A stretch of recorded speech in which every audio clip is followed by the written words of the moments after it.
तो आज मैं Amazon प्राइम पर रिसेंटली रिलीज हुई तेलुगु हॉरर कम मिस्ट्री थ्रिलर फिल्म जैसी को एक्सप्लेन करूंगा। इस फिल्म के राइटर डायरेक्टर हैं अश्विनी कुमार वी और इसकी IMDb रेटिंग है 6.9 स्टार्स आउट ऑफ 10। यहाँ पर गोस्ट पोजेशन के एक यूनिक कॉन्सेप्ट को हम देख पाएंगे और हाल ही में मैंने एक बहुत ही बेहतरीन Korean thriller film the call को एक्सप्लेन किया है, तो आप उसको जाकर जरूर देखें, link is in the description. तो चलिए अब बिना किसी देरी के चलते हैं सीधा वीडियो की तरफ।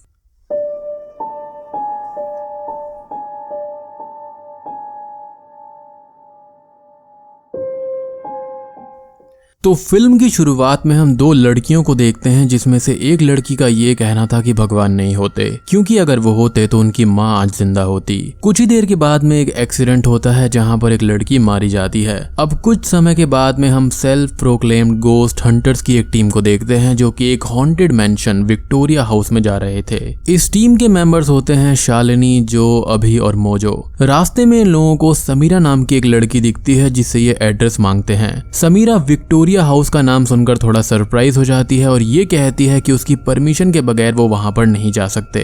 समीरा का ये कहना था कि वो उस हाउस की ओनर है। फिलहाल वो जर्मनी में रहती है और कल ही इंडिया आई है और उसने दो बहनों को घर रेंट पर दिया था, लेकिन उनकी डेथ के बाद में हॉन्टेड हाउस के रूमर स्टार्ट हो गए। कई सालों से वो उसको बेचने की कोशिश कर रही है, पर रूमर्स के चलते कोई उसे खरीद नहीं रहा है। वो अब इन गोस्ट हंटर से एक डील करती है। वो उन चारों को कमीशन देने के लिए रेडी हो जाती है यदि वो ये प्रूव कर देंगे कि हाउस हॉन्टेड नहीं है, और समीरा इन सभी को लेकर विक्टोरिया हाउस में चली आती है। बाहर से ये हाउस एक खंडर जैसा था। गोस्ट हंटर टीम अपने इक्विपमेंट को लेकर रेडी हो जाती है, जहां पर शालिनी जो को एक EMF मीटर देती है, यानी कि इलेक्ट्रोमैग्नेटिक फोर्स मीटर। जब भी कोई गोस्ट आसपास होता तो ये मीटर उसकी फील्ड को डिटेक्ट कर लेता था। अब टाइम था शाम के 6:30। शालिनी कैमरा में प्लेस का इंट्रोडक्शन देती है और ये लोग स्विमिंग पूल से स्टार्ट करते हैं। स्विमिंग पूल एकदम गंदा था, कीचड़ हर जगह पर थी, पर उसके बीचों बीच एक चेयर थी जो कि काफी ज्यादा क्लीन थी। शालिनी ये पूछती है कि यहाँ पर कोई है क्या, यदि कोई है तो साइन दो। अभी इस सेशन को रिकॉर्ड कर रहा था, पर यहाँ पर इनको कोई भी साइन नहीं मिलता। ये लोग एक दूसरे रूम में जाते हैं जहाँ की वॉल पर ड्राइंग्स बनी हुई थी। अब इन लोगों को घर में आए हुए 3 घंटे हो गए थे, पर साइन नहीं मिल रहा था। यही बात अब शालिनी कैमरा में बताने जाती है कि तभी उसके पीछे का डोर अपने आप बंद हो जाता है। EMF मीटर में रीडिंग फुल दिखाता है।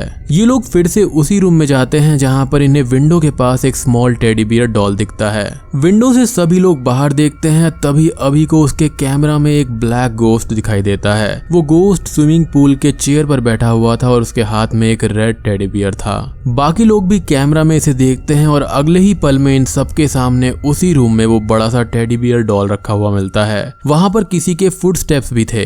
इन सब से ये लोग थोड़ा सा डर जाते हैं। समीरा ये कहती है कि नीचे टीवी ऑन हो गया है और हमें शायद अगला क्लू वहीं पर मिलेगा। अब नीचे जाकर शालिनी कैमरा में बोलती है यहाँ पर पैरानॉर्मल एक्टिविटीज के कई सारे एविडेंस मिले हैं। तभी अभी के सामने एक ब्लैक गोस्ट फिर से आता है और वो इस बार कैमरा में रिकॉर्ड हो जाता है। बाद में टीवी अपने आप ही चालू हो जाता है, जहां पर अब हमको एक फ्लैशबैक दिखाया जाता है। डेट थी 24 जनवरी 2013। दो सिस्टर्स जेसी और एमी एक रेस्टोरेंट में बैठे हुए थे। एमी ने जेसी का बैग कार में ही छोड़ दिया था, इसलिए जेसी चेक करने के लिए वहां पर जाती है। वहां पर वो बैग मिसिंग था। जेसी को ये लगता है कि बैग चोरी हो गया है, एज इन कार की विंडो ओपन थी। जेसी एमी को डांटती है, एज उस बैग के अंदर उसकी ID card, credit card, driving licence, mobile सब कुछ था। वो अब पुलिस में जाकर कंप्लेंट करती है। बाद में वो एमी को लेकर विक्टोरिया हाउस आती है जो उसका घर था। एमी ये पूछती है कि हम यहाँ पर क्यों आए हैं, ये किसका घर है और तुम मुझे एमी क्यों बोल रही हो। जेसी एमी की कोई भी बात सुनने के मूड में नहीं थी और इनके बीच में थोड़ा सा झगड़ा हो जाता है। घर के अंदर जाने पर एमी अपना रूम पहचान नहीं पाती और वो ऐसे बिहेव कर रही थी कि वो फर्स्ट टाइम उस घर में आई थी। इन दोनों को घर में आकर 2 दिन हो जाते हैं और जेसी को अपना बैग अब तक नहीं मिला था। वो ब्रेकफास्ट के टाइम एमी से ये कहती है कि उसे अर्जेंटली राजीव से बात करनी है, इसलिए वो एक नया मोबाइल परचेज करने जा रही है। राजीव का नाम सुनकर एमी थोड़ा सा सरप्राइज हो जाती है। यहाँ पर एमी की ड्रेस को आप गौर से देखिए, बहुत ही ज्यादा इंपॉर्टेंट है। जैसी के जाने के बाद में एमी घर पर राजीव के फोन नंबर वाली डायरी को ढूंढने लगती है जो जैसी ने बैकअप के तौर पर रख रखी थी। बट यहाँ पर शॉकिंग बात ये थी कि एमी अब बिल्कुल जैसी की तरह दिख रही थी, बिल्कुल हूबहू। उसका फेस बदल गया था एंड उसे राजीव का नंबर भी मिल जाता है। वो अपने छुपाए हुए मोबाइल से कॉल करने जाती है बट तभी डोर पर बेल बज जाती है। एमी डोर ओपन करती है और सामने इंस्पेक्टर रमेश नारायण थे। रमेश पीने के लिए पानी मंगाकर ये कहते हैं कि हमें आपका खोया हुआ बैग मिल गया है। जैसे ही एमी पानी लेने जाती है, जैसी वहां पर आकर रमेश से बैग लेती है। वो ये कहती है कि ये मेरा बैग नहीं है, किसी और का है, आप गलत बैग लेकर आए हैं। एमी रमेश को पानी देती है और जहां पर उसका चेहरा फिर से नॉर्मल हो गया था। रमेश को ये देखकर थोड़ा सा शॉक लगता है और वो जैसी से 1 मिनट वेट करने के लिए कहता है। वो गाड़ी से एक दूसरा बैग लेकर आता है जिसे जैसी अपना बैग कहती है। वो रमेश को थैंक्स कहती है, जहां पर रमेश अपना कार्ड देकर चला जाता है। रात में जैसी अपने बॉयफ्रेंड राजीव को फोन लगाती है पर राजीव उसे पहचान नहीं पाता। इन दोनों के बीच में थोड़ी सी फाइट भी हो जाती है। नेक्स्ट मॉर्निंग राजीव जैसी को फोन करके सॉरी कहता है। उसने अब उस डॉक्टर के पास एक अपॉइंटमेंट भी फिक्स कर दिया था जिसके पास जैसी जाना चाहती थी। डॉक्टर से मिलकर जैसी ये कहती है कि मेरी सिस्टर एमी 25 नवंबर 1987 को पैदा हुई थी। 18 साल होने के बाद में उसकी बॉडी रिवर्स में बदलने लगी है, फिजिकली और मेंटली। 16 साल होने के बाद में वो रुक चुकी है। अब वो ना ही बढ़ रही है और ना ही घट रही है। उसकी बॉडी और माइंड 16 इयर्स की है, जहां पर उसकी रियल एज 25 इयर्स है। डॉक्टर को ये सुनकर हंसी आने लगती है और जैसी को वो सीरियसली नहीं लेता। जैसी एमी की कई सारी फोटोज वीडियोस देती है एविडेंस के तौर पर। डॉक्टर एमी का फुल बॉडी स्कैन करता है और रिपोर्ट्स बिल्कुल नॉर्मल आती हैं। वो फोटोज वीडियोस को फोटोशॉप में बनाया हुआ कहकर जैसी को क्लिनिक से भेज देता है। बाद में राजीव जैसी को घर छोड़ता है और कई और डॉक्टर को कंसल्ट करने का आइडिया देता है। रात में जैसी अपने लैपटॉप में कुछ काम कर रही थी, तभी उसे एमी के पुकारने की आवाज सुनाई देती है। चेक करने पर एमी उससे पूछती है कि उसने उसे क्यों बुलाया है। जैसी ये कहती है कि मैंने तुम्हें बुलाया या फिर तुमने मुझे बुलाया। यहाँ पर एमी अजीब सा बिहेव कर रही थी। जैसी जब वापस आती है तब उसका लैपटॉप चेयर पर था, जिससे वो शॉक्ड हो जाती है।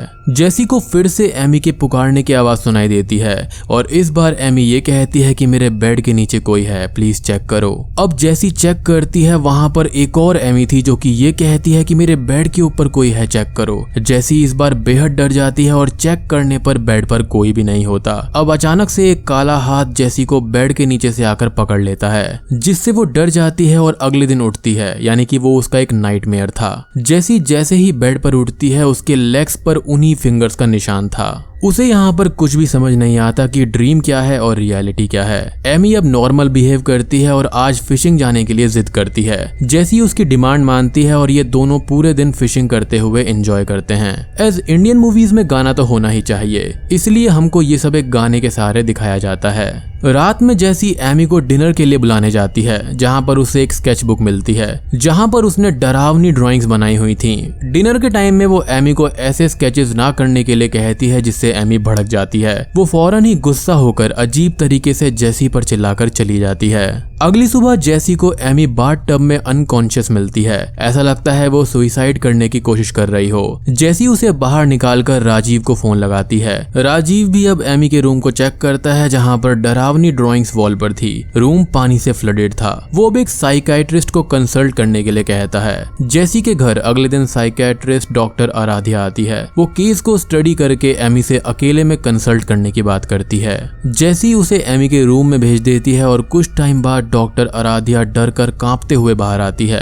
वो ये कहती है कि एमी ह्यूमन नहीं है, अगर जान प्यारी है तो फौरन यहाँ से निकल जाओ। वो घर से भागने लगती है, तभी एमी उसका रास्ता रोककर ये कहती है कि डॉक्टर आराध्या तुम घर से बाहर मत निकलना वरना मारी जाओगी। इससे जैसी की परेशानी और बढ़ जाती है और उसे समझ में नहीं आ रहा था कि एमी के साथ हो क्या रहा है। रात में जैसी को फिर से एमी के पुकारने की आवाज सुनाई देती है और इस बार उसको एक हेड प्रॉप और एमी स्विमिंग पूल में अनकॉन्शियसली तैरते हुए मिलती है। इससे वो बेहद डर जाती है और ये सब कुछ और नहीं बल्कि उसका एक ड्रीम था। नेक्स्ट मॉर्निंग इंस्पेक्टर रमेश जैसी के पास आकर ये कहता है कि डॉक्टर आराध्या की कार एक्सीडेंट में मौत हो गई है। उनके कार पर हमें एक ड्राइंग मिली है, क्योंकि लास्ट टाइम वो तुम्हारे घर पर आई थी, तो डू यू नो एनीथिंग। जैसी उस ड्राइंग को आइडेंटिफाई कर लेती है, उसे एमी बार बार ड्रॉ कर रही थी। वो बोलने जाती है पर राजीव उसे रोक लेता है और वो इंस्पेक्टर को झूठ बोलकर भेज देती है। जैसी किचन में राजीव के लिए कॉफी बनाने जाती है तब फ्रिज में उसे एमी पजेस्ड स्टेट में दिखती है, जिसे देखकर वो चिल्लाने लगती है। जब राजीव आकर चेक करता है तो फ्रिज बिल्कुल नॉर्मल था।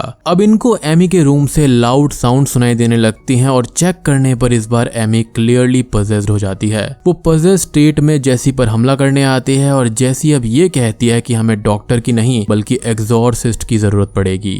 जैसी और राजीव एक प्रोफेशनल एग्जॉर्सिस्ट को ढूंढकर उसे घर पर लेकर आते हैं। एग्जॉर्सिस्ट फर्स्ट टाइम एमी को चेक करके राजीव को एक डायरी देता है। उसके अंदर एग्जॉर्सिज्म करने के प्रोसीजर्स और वो सब आइटम्स लिखे हुए थे जो राजीव को लाने थे। अगले दिन राजीव सभी आइटम्स को लाता है और एग्जॉर्सिस्ट अपना काम शुरू कर देता है। एक टेबल पर एमी को जैसी को सामने बैठाता है। राजीव को वो एमी को चेयर से बांधने के लिए कहता है बट राजीव जैसी को बांधकर उसके मुंह को ही बांध देता है। जैसी को कुछ भी समझ नहीं आता कि यहाँ पर हो क्या रहा है। एज पजेस्ड तो एमी हुई थी। वो बहुत ही ज्यादा शोर मचाने लगती है। एग्जॉर्सिस्ट चैंटिंग करने लगता है। अपने हाथों को जैसी के सर पर रखकर उसे एमी की ओर देखने के लिए कहता है। जैसी जब देखती है तो एमी उसके जैसी ही दिख रही थी। वो एमी नहीं थी जिसको वो जानती थी। एग्जॉर्सिस्ट ये कहता है कि ये तुम्हारी सिस्टर नहीं है और ये बॉडी भी तुम्हारी नहीं है। मिरर में देखने पर जैसी अपना चेहरा देखती है और वो उसको पहचान नहीं पाती। एग्जॉर्सिस्ट अपने ग्लास बॉल में उसे वही कार एक्सीडेंट शो करता है जो हमें शुरुआत में दिखाया गया था। I mean what the hell is this? Crystal ball वाला जादू? रिडिकुलस। खैर जैसी की आंखें अब ब्लैक हो जाती हैं और वो एग्जॉर्सिस्ट की बात नहीं मानती। एग्जॉर्सिस्ट चैंटिंग करने लगता है और राजीव बेल बजाने लगता है जिससे जैसी चिल्लाने लगती है और यहीं पर ये सीन कट हो जाता है। ये सब बैक स्टोरी थी जो गोस्ट हंटर वाली टीम टीवी पर देख रहे थे। उन्हें भी कुछ समझ नहीं आता। जैसी कौन थी, उनके जैसी दिखने वाली लेडी कौन थी और एमी का क्या हुआ। And even you guys must be confused as well. तो शालिनी ये सारे सवाल यहाँ पर भूतों से करती है। यहाँ पर समीरा को अचानक से पीठ पर तेज दर्द होने लगता है और चेक करने पर वहाँ पर आई डोंट नो लिखा हुआ था। समीरा ये कहती है कि घर के ड्रॉर में राजीव और इंस्पेक्टर का नंबर होगा, हमें उन्हें कांटेक्ट करना चाहिए। राजीव का तो नंबर नहीं लगता लेकिन शालिनी इंस्पेक्टर रमेश को फोन लगाती है और जैसी के बारे में पूछने लगती है। रमेश उन्हें फौरन वहां से बाहर जाने के लिए कहता है। शालिनी अब फोर्सफुली इंसिस्ट करती है। As a professional ghost hunters उन्हें ये जानने की बहुत ही ज्यादा क्यूरियोसिटी थी। रमेश अगेन वार्न करते हुए ये कहता है कि आप लोग ट्रुथ को हैंडल नहीं कर पाएंगे। खैर अब रमेश किसी तरह से विक्टोरिया हाउस आता है और एक बैक स्टोरी बताता है और अब यहाँ पर खुलते हैं असली पत्ते। एग्जॉर्सिज्म के अगले दिन जैसी को हम एक नए घर पर देखते हैं। वहाँ पर डॉक्टर आराध्या भी थी जो जैसी से अपना नाम पूछती है। यहाँ पर जैसी अपना नाम श्रुति बताती है। यहाँ पर उसकी twin sister Amrita, Ramesh, Exorcist और राजीव भी था। यहाँ पर हुआ ये था कि श्रुति खुद को जैसी मान रही थी और वो अमृता को एमी मानती थी। यहाँ रमेश श्रुति को सारी कहानी बताता है कि मैं जनवरी 26 की सुबह को स्टेशन पर गया था। वहाँ पर एक चोर की पिटाई हो रही थी। उसने 2 बहनों का एक बैग चुराया था। सिस्टर्स ने अपना एड्रेस विक्टोरिया हाउस लिखवाया और 2 दिन पहले यानी कि 24 जनवरी के सुबह 6 बजे विक्टोरिया हाउस में रहने वाली 2 बहनों की कार एक्सीडेंट में डेथ हो गई थी। एक सिस्टर के बॉयफ्रेंड राजीव ने बॉडी को जलाया था।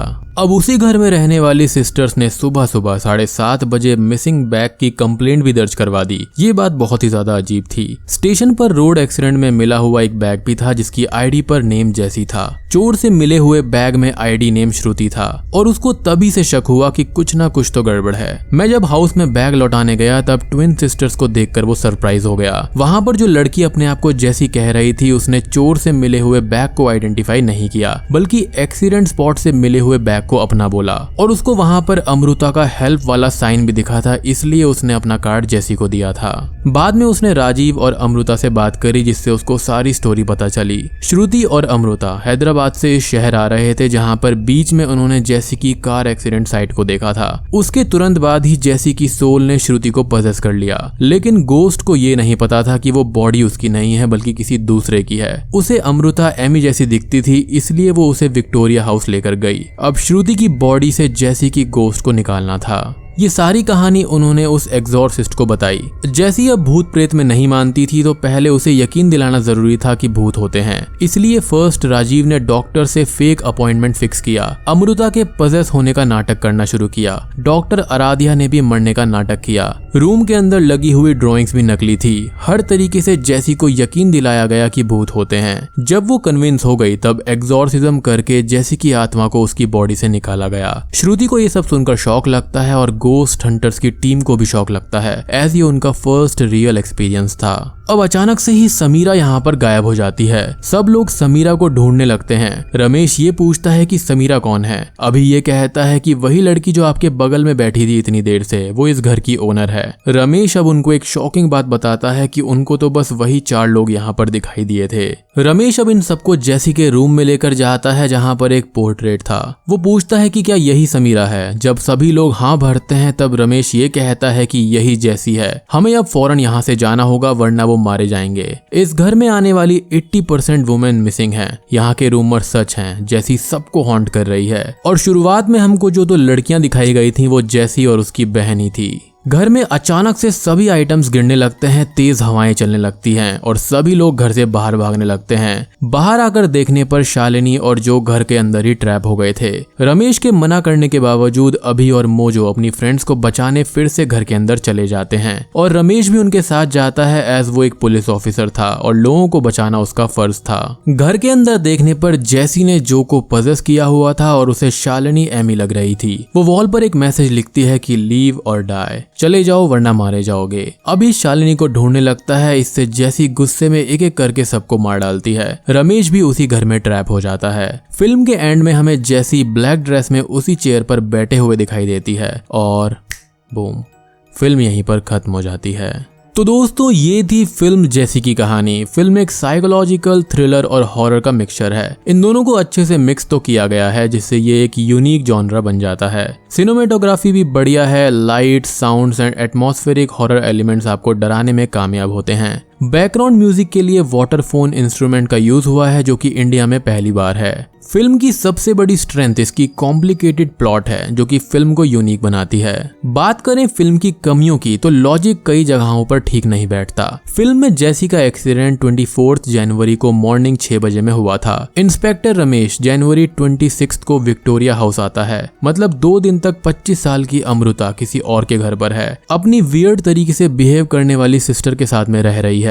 एंड यहाँ पर भूत तो खुद की ही शक्तियों के बारे में नहीं जानता था। देन एंड में जैसी ऐसी शातिर स्पिरिट बन गई जो कि बिल्कुल ही मारकाट कर रही है। और यहाँ पर ये थोड़ा सा स्ट्रेंज था कि भूत को ही डराकर इंसान यकीन दिला रहे हैं कि वो भूत है। फाइनली 26 जनवरी की मॉर्निंग को सभी police officers Republic day parade में होते हैं। चाहे स्टेट हो, डिस्ट्रिक्ट हो, तहसील हो, हर जगह एक रिपब्लिक परेड ग्राउंड होता है। वहां पर ऑफिसर्स की ड्यूटी होती है। फिल्म की डेट कुछ भी हो सकती थी बट यहाँ पर ये कमियां छोड़ दें तो ओवरऑल ये गुड फिल्म है। हालांकि मैं स्टार्टिंग में ही समझ गया था कि समीरा भूत है, एज इस तरह की कहानी मैं पहले देख चुका हूँ जहाँ पर अक्सर ऐसा होता है। सो नथिंग आउटस्टैंडिंग, लेकिन हाँ ये 1 टाइम वॉचेबल है और आपको जरूर ये मूवी पसंद आएगी। तो वीडियो पसंद आई हो तो लाइक कर देना, चैनल पर नए हैं तो सब्सक्राइब कर दीजिए और मैं आप सबसे मिलता हूँ अगली वीडियो के साथ में।